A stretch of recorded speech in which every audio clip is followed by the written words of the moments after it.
I wish. Also, I have to say it, sex sells. What is Marketing Monday? Good question. I'm glad none of you asked it. I work in marketing. I am a manager, a global consumer marketing manager at NVIDIA. I work on the gaming vertical. That means I help develop ad campaigns to sell gaming products. Before that, I worked in marketing at Twitch. I'm passionate about marketing. I think marketing is really cool. And people don't really understand it. They have a lot of weird misconceptions about marketing. But I understand that marketing talk and business talk can be boring for a lot of people. Someone called me a pizza neck, and that really threw me off. Sorry. So I do it confined to Mondays. Mondays is when we focus on this stuff that I'm very interested in, but you might not be. So we're going to do it on Mondays. Marketing Mondays. And you can already tell I know what I'm doing because I used alliteration to help sell the title. Wow, I must be a damn good marketer. There's a bunch of different segments we'll be doing on Marketing Monday, but one of them, and my oldest and triedest and truest segment, is called Ad Review, the best ads of all time. Where we watch great commercials, great ads, chat reviews them, I review them, we talk about them, and we do another one. On and on and on. It's very fun. And I think we're going to jump right into it. I'm not sure if that Mad Men song is copyright. Did I just ruin my whole intro? Did I just mute everything? Am I fucked? Now, the process here goes like this. We play the ad. I immediately put up the poll. You guys vote on what you think about the ad. Then I talk about it because my opinion usually unduly influences the vote. Then we talk about how our ratings differ or compare, etc. Atrioc, you gotta see this clip? This clip better be worth it or I'm timing you out. Clip it. How about that? Clip it. Clip it, and if I don't play Paper Mario tomorrow, ban him. Ban him! I would like him banned! I don't want to see his ass in this chat! The first ad, then, without haste. Ooh, the Halo 3 Believe ad. I believe I've seen this, and I'll let you guys know what I think. Here it is.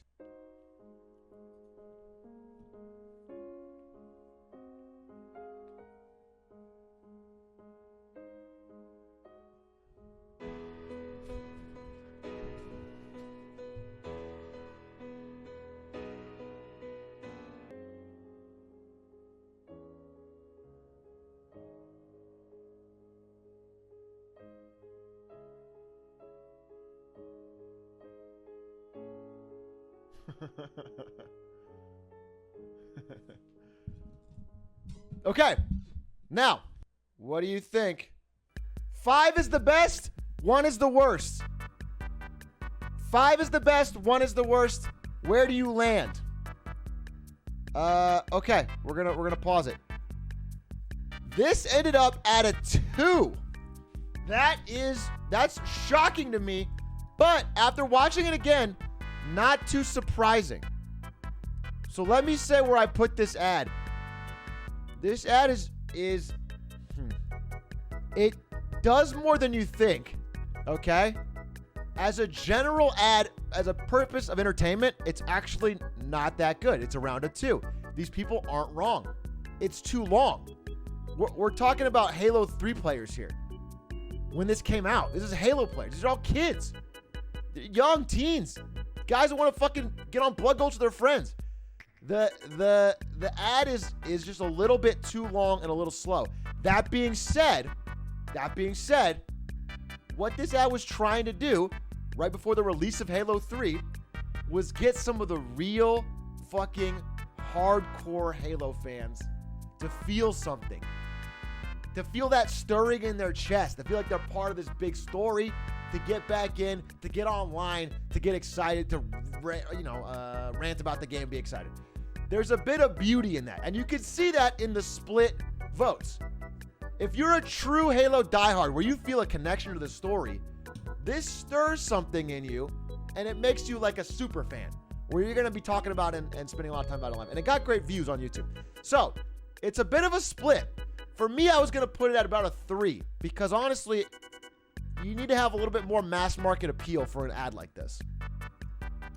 And it just needs to be cut down. And also, it needs to have a little bit more of a point. It feels like it's building to something, and it doesn't really build to something. I'm not going to watch... Oh, this is the next one already. We're already into memes. It's an ad for AMD. All right. There's an ad for AMD Ryzen Threadripper processors. Now, again, I have no problem with AMD CPUs, which is what this is. So, let's see. I'll go in with an open mind.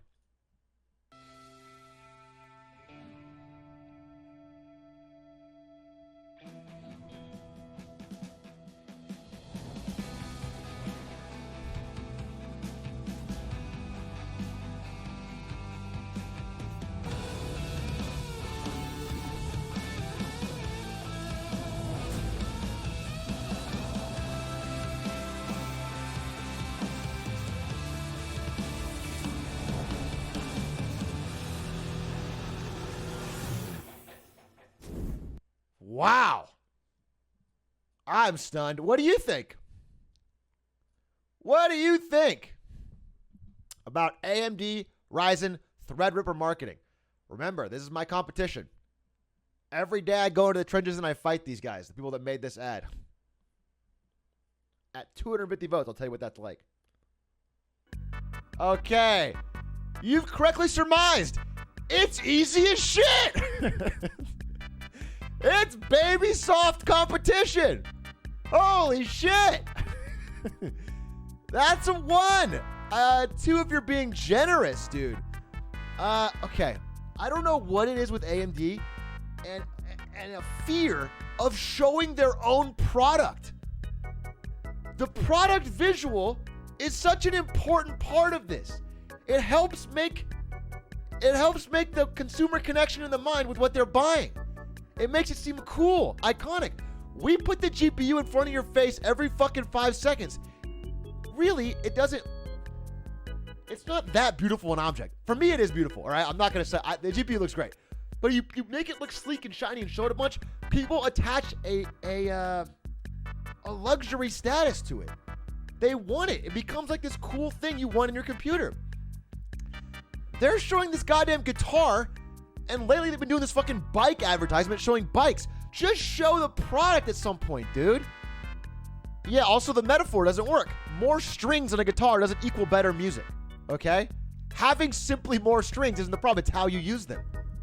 So again, it's a weak metaphor in general. It's displayed too long, and they end up with like 2 different taglines at the end. So if you look at this, I'm gonna hide the poll. It was a 1, and I agree with that. It says like the ultimate desktop platform is like one tagline the way you remember. You can only get consumers to remember so much. It's usually very little. At the end of the day, we're all crack addicted to 40 different things. Netflix, Twitter, fucking Fortnite, whatever the fuck we're doing. We got a million things going on. We have very little attention span. If we even see your ad, the fact that we take one thing away is important. And if you're trying to say you're the ultimate desktop platform and design the world and follow the threads, it's too many taglines. Pick one to hammer it home. Frames win games. Frames win games. All right, here we go. Let's check it out. Yop, me mama. When I wake up in the morning, I'm still asleep. I really don't want no toast. I want no OJ, no tea, and no cereal. Give me a yogurt drink, I'm wanting first. Whoa, give me up, me mama smooth up. Me mama give me up, me mama when the morning come. Give me up, me mama, yup, me mama, yup for when the morning come. Jesus. Come. Your call, chat. I'm looking to you on this one. Honestly, I'm looking to you. I attack my senses. This is a commanding 5. Yeah, okay, wow, you can just feel it. Because this type of thing, so this was all the rage for a little while in ads, was the really bad computer-generated effects. Like, ad agencies just got their hands on some early fucking computer effects, and they started all fucking using them. All right, so this is a 5.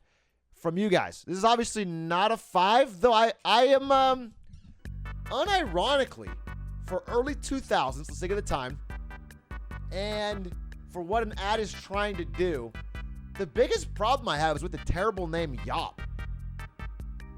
Yop is clearly, this is by Yoplait Yogurt, and clearly they just wanted to get their actual brand name involved. They wanted it to be part of the Yoplait brand name. It's like, it just reeks of like corporate meddling. You know, like, let's all make this synergize with Yop would be like our youthful hit brand for the kids. Yoplait's for the adults, Yop's for the kids. It just feels really bad. I hate that. So Yop is bad, but the ad itself for early 2000s, if I'm a kid watching this, it's memorable and it features the product a lot. So I'm actually on board. I'm actually on board with this ad. So, this looks pretty good to me. I got no problem with it. All right, now let's get to the next one. This is the only good Pepsi ads according to RBE. From 2009.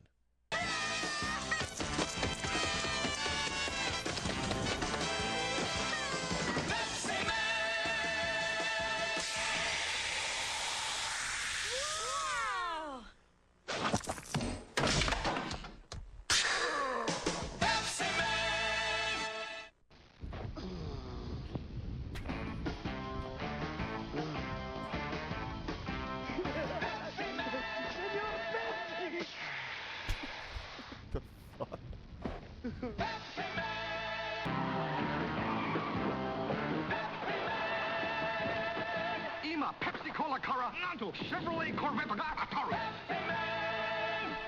It's got a voice.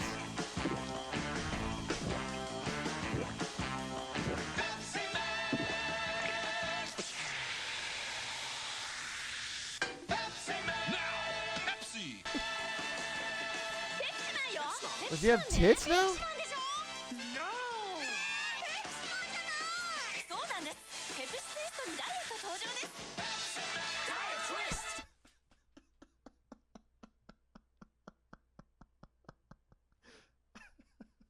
Don't autoplay.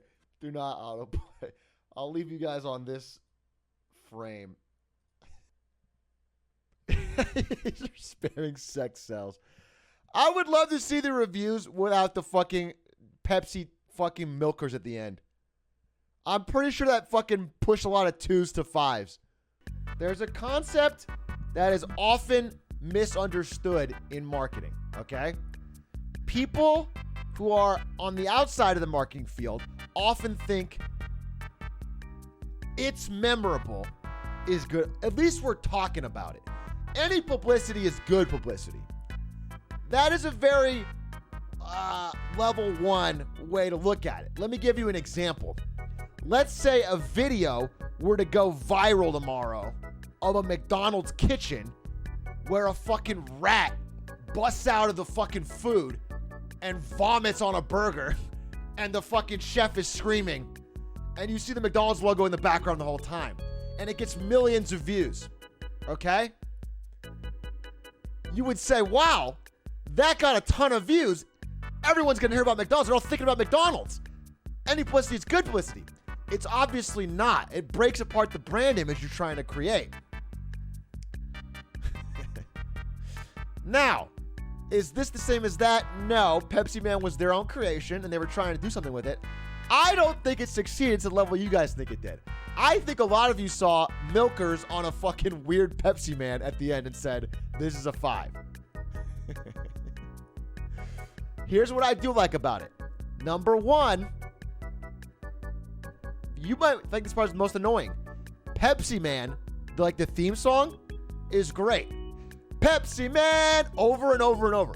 One thing that Pepsi clearly understands is they're marketing to a lot of people, many of whom are very dumb. They have to find a very simple thing they can repeat over and over and over. Okay? They repeat Pepsi Man. They show the Pepsi logo. They show actual Pepsi being drank in every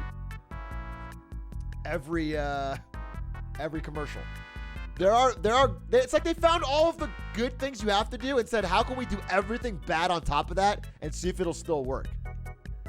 It's like they built a bridge with the right pillars, but then just started hanging anchors off the side just to see if they could break it. There's a lot of whack shit in this. But they got some of the core stuff right. End of the day, Pepsi did not win the war with Coke, even during this time. And I have, in my entire life, never seen a Pepsi commercial I'm truly impressed with. I think Pepsi is really number 2 in marketing in a major way to Coke. Let's see what we got here. Oh! Okay, this is an iconic ad, and I want to see your guys' thoughts on this. The next ad is actually... It's not iconic. I mean, this ad is... it's definitely in the history books. We're going to watch it. Okay?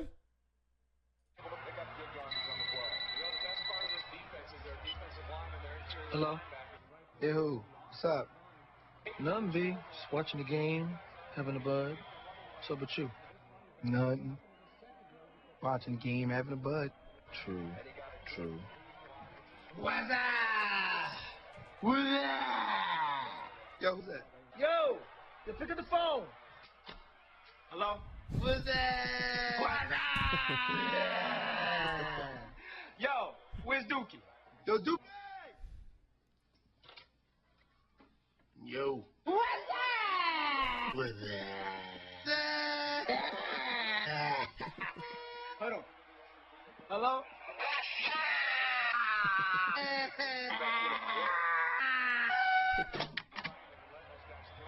So what's up, B? Watching the game, having a bud. True.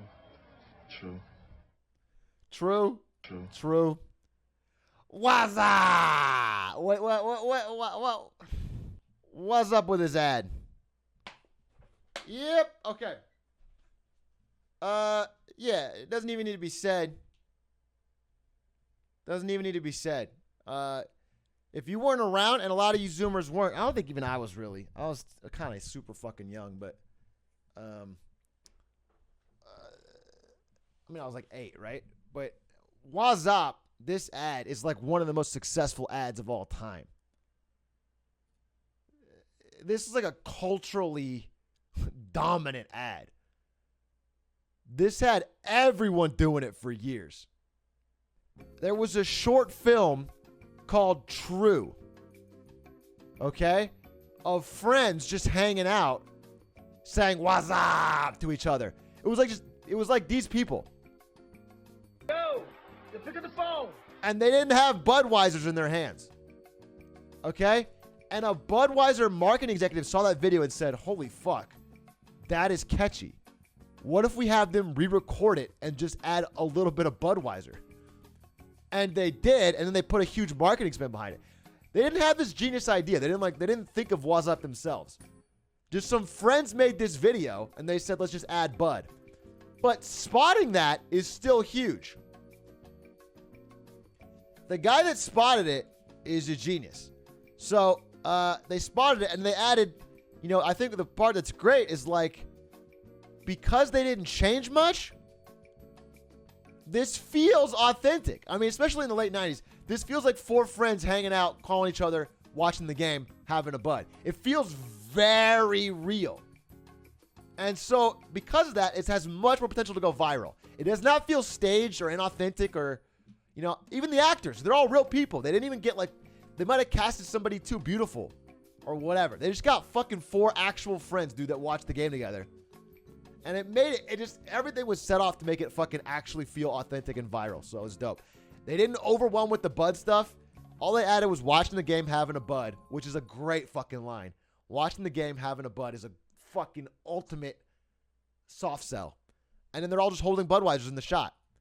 Yeah, it's great. It really, I mean, it's a textbook case of how not to fuck up something that's good. They had a good piece of marble and they didn't fuck it up.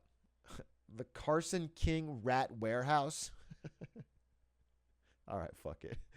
Fuck it, it's the last one. You're probably thinking, I wish I had a rat to trap with my rat trap. Look at my lonely rat trap. It doesn't have a rat friend next to it. I wish I had a rat to trap with my rat trap. Is that my Campbell's soup? No. That's just my rat in a can. Life just isn't the same. Brand partnership? Without my rats in my house, I could really use some of those. Well, guess what? We've got them. We've got rats in our cans. My rat in a can came in a can. Man, Social proof? I could use a rat. It's just a rat. It's a big rat in a can. Anyways, buy a rat in a can. Movement, action? And it's a rat. I love the energy. Please buy this. Please buy this. Direct appeal to the audience? I'm begging you. Wow. Do we even need to review it? What do you think? What do you think? Flawless! Marketing god, Carson King! I mean, it hits so many things right. First of all, charismatic pitchman, okay? Excellent delivery of his lines. Rat trap. I wish. Also, I have to say it, sex sells. Extreme, just, he just oozes charisma, sexual energy. Rat in a can, great title. Sets up the problem. Right off the bat, sets up the problem. I wish I had a rat to trap in my rat trap. Who hasn't been there? Who has not been there in their life? He speaks to the consumer. Rat in a can gets you your rats right. Then, what I like about this next part is like, most companies can't do this because they don't have the budget. He goes off the wall with the effects. I mean, the budget on this must have been when you need fucking... them. Ever been sitting on your couch and thought, man, I Exotic could really use a rat locales. right now. Well, here's a rat in a can. I mean, the functional benefit to the consumer, showing the product. Again, consistently showing the product. Partnership with Campbell's. Take it out. Also, look, it implies, this is a little subtle, devious marketing. It implies you're going to be living a life of luxury. Okay, you get rat in the can, things might turn up for you. Maybe that cute girl you see at the bar might smile back. Maybe that job promotion you've been looking for might just come in. Okay? That's called good marketing. All right. Carson, you are the winner for today. And that, Carson did do what Lamborghini, truly a better ad than Lamborghini's ad. Jankers, we'll do that for the next one. We'll save it. We have Marketing Mondays to come up. There are many Marketing Mondays to come. Check it.